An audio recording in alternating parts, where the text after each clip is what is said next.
Assalamu alaikum. So this is going to be my last video in Ramadan, last major kind of training.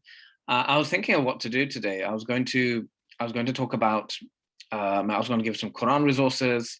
I was thinking of sharing a case study, but then I realized, one of the most useful things I could probably do is a reminder to myself first of all, and a reminder which would benefit many of you to maximize the last few days of Ramadan, and that is to take time out in these last few days. We literally 27th night is tonight.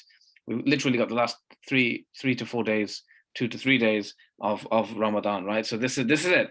And now the beautiful thing is just to inspire you before I even talk about why we should is like, if we look at the context, many Muslim countries, I heard yesterday that, for example, in Hadramaut in Yemen, they traditionally in some areas, they will take off a whole 40 days, right? They will take off the whole type of Ramadan, the whole time of Ramadan, and even 10 days, the 6 days of Shawwal afterwards and 3 days for Eid. So the whole thing is a festival of like worship. Now we can't do that, right? And there's some places in the world, even Muslim communities in Western places where they will.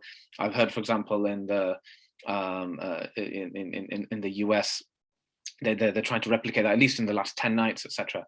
And so, and many Muslims do that in the West as well. They will try to take the last 10 nights. So this is 3 reasons why to do this, first of all. So number one, it helps us to finish Ramadan strong. And if you think about, for example, if anything like me, you've probably got regrets that didn't do enough, that maybe you started strong and then, you were doing a lot of Quran and then it decreased. Maybe you had a very busy week of work and things have taken over. These are the things which happen. And so it's a reminder. We've got these last few, the benefits of the last 10 nights and searching for Laylatul Qadr is that it inspires us to kind of just roll up our sleeves and make a bit of an effort. So that's number one. We want to finish Ramadan strong. Secondly, this mimics the i'tikaf, the sunnah of i'tikaf. So now, if you're watching this, it's likely that you're not in the masjid, right, doing i'tikaf. But I want you to think about the spirit of i'tikaf, right? The point, the sunnah of i'tikaf, the point is to have complete devotion in a mosque, right, where you're completely cut off from the outside world and you're just devoted to worship for the last 10 nights, right? That's what the Prophet did. Now, here's an important principle. Just because you can't do everything doesn't mean you can't do, or you shouldn't do something. And so what we can do in these last few days is have a type of exclusive devotion, right? Every time you go to the mosque, make that intention of nafal i'tikaf, of an optional i'tikaf for as long as you're in the masjid. And even if you're at home, the point is, make that intention that, Ya Allah, the point of these last 10 nights is to really roll up our sleeves and to devote ourselves more, have a bit more exertion. So reminding myself and you is that's the second reason why we should take some time off work, is because, we can't take off 10 nights, right? But maybe we can take off a few nights and a few days, right? Those of you who are entrepreneurs, I know a lot of entrepreneurs listen to this, and you need that, we have the flexibility to take time off. And if imagine we're to meet Allah, and Allah gave us all this freedom to be the boss of our lives, to be the boss of our businesses. We're not answerable to anyone.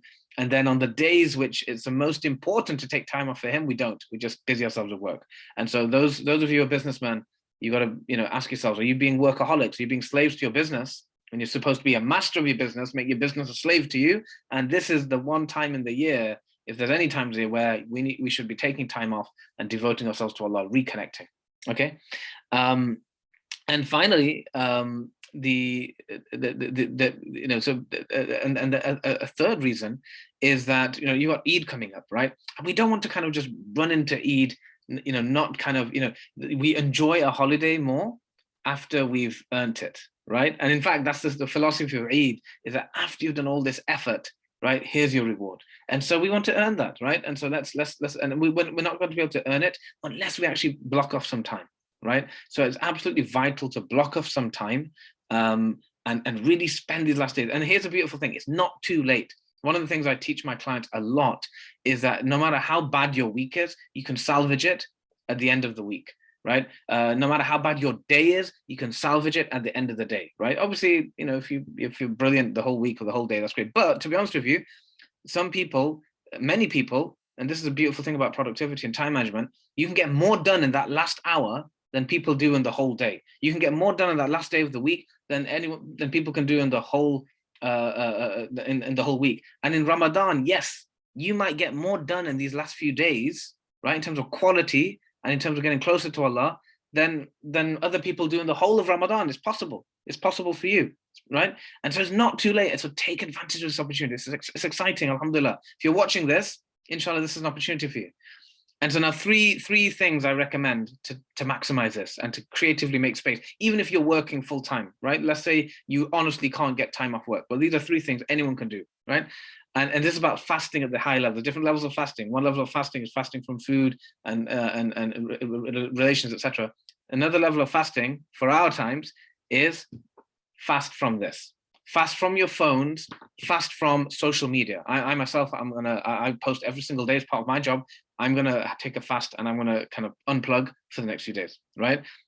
Number two, fast from work, from extra work, right? So whatever work you can get away with, right? If you've got to work 9 to 5, fine, but don't work when you come back, right? Don't do those extra meetings. Don't check those emails. Fast from work. And then thirdly, fast from excessive ghafla, right? Look, I get it, right? I get it. Like, you know, sometimes it's easy to stay up all night. Sometimes you want to watch some shows. Hopefully in Ramadan, you try to kind of, you avoid movies and stuff like that. And maybe you're watching something more beneficial, right?